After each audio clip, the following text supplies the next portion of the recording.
We're going to switch gears slightly and talk about violence against children as it relates to child neglect and abuse. Objectives for this part of Module 4 are to understand warning signs of abuse and neglect and understanding our role as mandated reporters, as well as the process of making a report.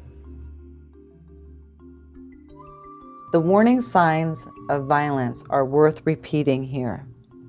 Past violent or aggressive behavior, such as uncontrollable angry outbursts, having access to weapons, recent experience with humiliation, shame, loss, or rejection, repeating themes of death or depression in conversation, showing preoccupation with violence, bullying or intimidating peers or younger children, showing cruelty to animals, and fire setting. Types of abuse include neglect, verbal and emotional abuse, and physical and sexual abuse. Physical abuse includes punching, kicking, shaking, throwing, burning, stabbing, or choking a child. Physical injury may be the result of an over-disciplined or inappropriate physical punishment. A factor that can complicate the accurate identification of abuse is the student's developmental level. Elementary students in particular may have difficulty verbalizing what has happened to them by naming the person who is abusing them. The inability to communicate abuse can occur despite clear indications that abuse is taking place, often due to the intense and complex relationship that the child is likely to have with the perpetrator. You might notice indicators such as anxiety, depressed mood, eating disorders, and substance abuse among students who have been abused. As you can see, child abuse is highly related to all other topics discussed in this curriculum. Sexual abuse includes both non-contact and contact behaviors. Approximately 16 to 20% of female children and 8 to 12% of male children are sexually abused each year. Girls are more likely to be abused than boys. More than 80% of child sexual abuse occurs between people who know each other. Most often, the perpetrator is a family member or a trusted family friend. Survivors of sexual abuse may experience anxiety, depression, eating disorders, immaturity, hyperactivity, or substance abuse. Survivors of sexual violence may display an awareness of sexuality that is not appropriate for their age and sexualized behaviors that are not developmentally or socially appropriate. These children are also vulnerable to further sexual exploitation, including being forced into commercial sex acts. According to federal law, any minor involved in such exploitation is a victim of a sex trafficking crime. As an educator in the state of Ohio, you are a mandated reporter of suspected child abuse.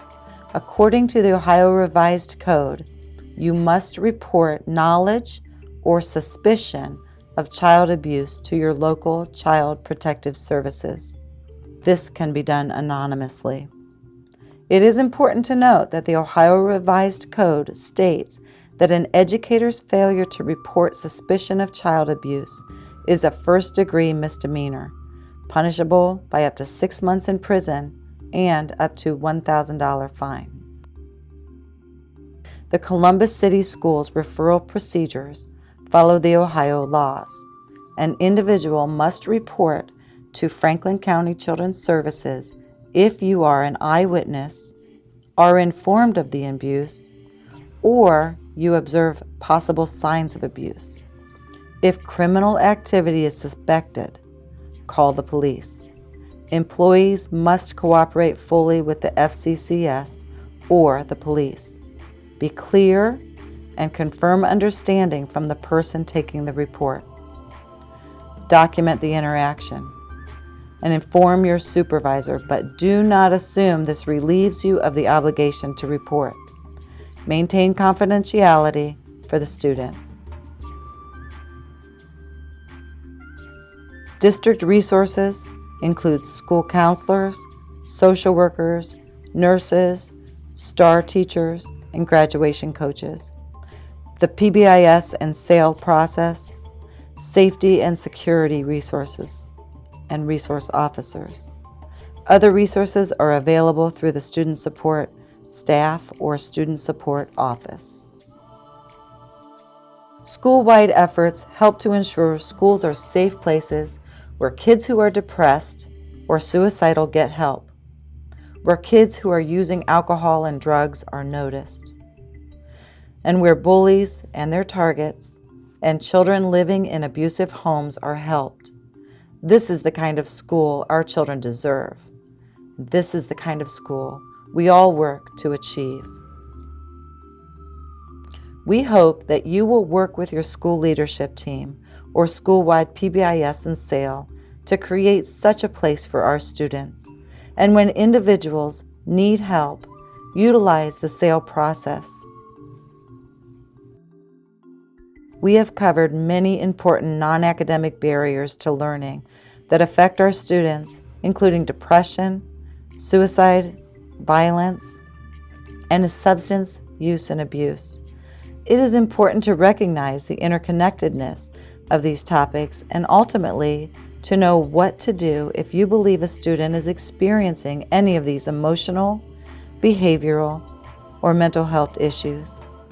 While you may not feel like an expert on each topic, the most important thing you can do is to recognize in students the signs and symptoms of distress and reach out to them.